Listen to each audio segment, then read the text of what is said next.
Court ने कहा कि जी सारे रिस्पॉन्डेंट हैं, इसलिए अब हमने सबको रिस्पॉन्डेंट बनाया, सेक्रेटरी इंटीरियर को, आईजी को, चीफ कमिश्नर को, डीसी को और नीचे जो हिरार्की है।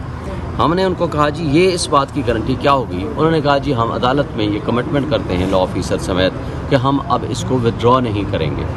उन्होंने कहा इसलिए मैंने भी रिक्वेस्ट की और कोर्ट ने भी कहा कि इसलिए मैं जब तक जलसा हो नहीं जाएगा ये कंटेम्प्ट पेंडिंग रहेगी और इसके ऊपर प्रोसीडिंग्स कंटिन्यू रहेंगी। तो लिहाजा हम ये तवक्को रख सकते हैं कि ये आखिरी रात ये नहीं करेंगे। लेकिन हमने एक बात आपको वाज़ेह कर दी, अब हमने चूँकि कोर्ट का रास्ता अडॉप्ट कर लिया था इसलिए हमने कह दिया कि हम एक दफ़ा कोर्ट के ज़रिए से आएंगे।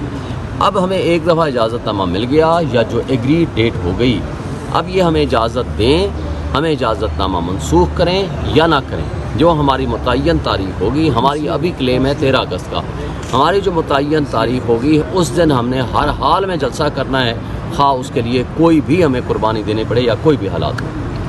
ठीक, पीटीआई को इजाज़त नहीं दी जा रही। ये बात भी आज डिस्कशन में आई है। उन्होंने कहा जी टीएलपी वाले आए थे, किससे इजाज़तनामा लिया? उन्होंने कहा जी किसी से नहीं। मैंने बताया कि जी रात शाम को डी चौक बंद था, वहाँ भी शायद सेनेटर मुश्ताक साहब का धरना जारी था, किससे इजाज़तनामा लिया? किसी ने कहा जी नहीं।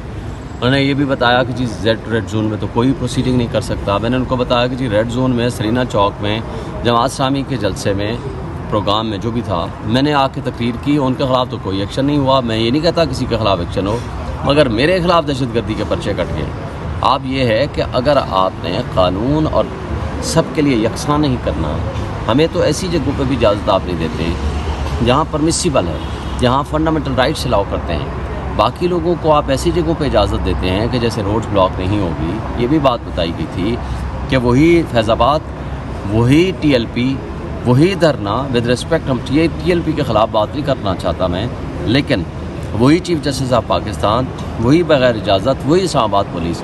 आज तो किसी ने नहीं पूछा उनको। फिर डीसी साहब ने कहा जी ये बग़ैर पूछे करते हैं, ये पूछने आते हैं। मैंने कहा हमारी गलती ये है कि हम कानून और इंसाफ के मुताबिक चलना चाहते हैं, और अगर कानून और इंसाफ ये इजाज़त देता है तो हम भी बग़ैर इजाज़त के कर लेते हैं। तो उन्होंने फिर इस पर कहा है कि नहीं आप एप्लीकेशन दें, कोर्ट ने कहा है, और इसको 2 दिन के अंदर डिसाइड करें, और एक वर्बल ऑब्जर्वेशन दी है कि कोई एक जगह मुख्तस करें जहाँ प्रोटेस्ट की जगह हो। ये मैंने भी प्रपोज़ किया है। एक परमानेंट बेसिस पे एक कैपिटल है। आज इक़्तिदार हमारा है, आज इक़्तिदार किसी और का है। जो पार्टी भी बरसर इक़्तिदार होगी, किसी ना किसी को ग्रीवेंस होगा।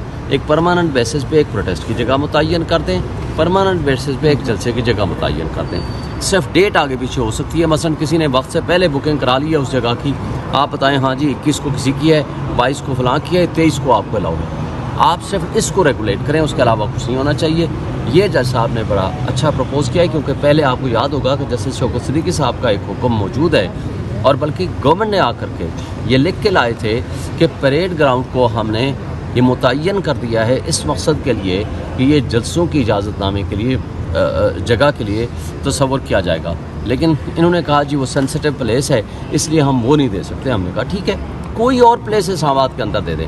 फिर जो तरनोल की जगह हमें ला कर दी, हमारा उसके ऊपर एतराज़ ये है कि एक तो वो ओपन प्लेस बहुत छोटी है, दूसरी दफ़ा अभी हमें भी कहा है जिस तरह पश्तून को इजाज़त दी थी कि एक रोड ब्लॉक बंद कर दी थी, दूसरी रोड से ड्यूअल वे कर दिया था।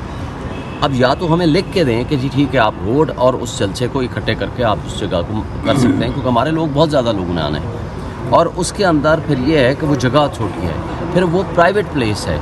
इन्होंने जो पिछली दफ़ा रीज़न लिखी थी, ये भी मैंने कोर्ट को बताया, ये लिखा था कि जनाब वो प्राइवेट प्लेस है, लोगों का एतराज़ है, लोगों को डिफ़िकल्टी है, लोगों को डिस्टर्बेंस है, और ये जगह सूटेबल नहीं है फॉर जलसा। मैंने कहा उस वक्त सूटेबल नहीं थी जिस पे आपने कैंसिल किया। आज डीसी साहब के ने जो पहले परमिशन दी थी, जो चीफ कमिश्नर ने विथड्रॉ कर ली, तो आज वो जगह कैसे सूटेबल हो गई है? तो उन्होंने फिर इस पे डायरेक्शन दी है कि इस पे आप अपनी जगह मुतय्यन करके इनकी एप्लीकेशन डिसाइड करके वापस ले आएँ, और अगले फ्राइडे को फिक्स होगी ये। अब ये 2 दिन में डिसीजन होगा। अच्छा, इससे पहले भी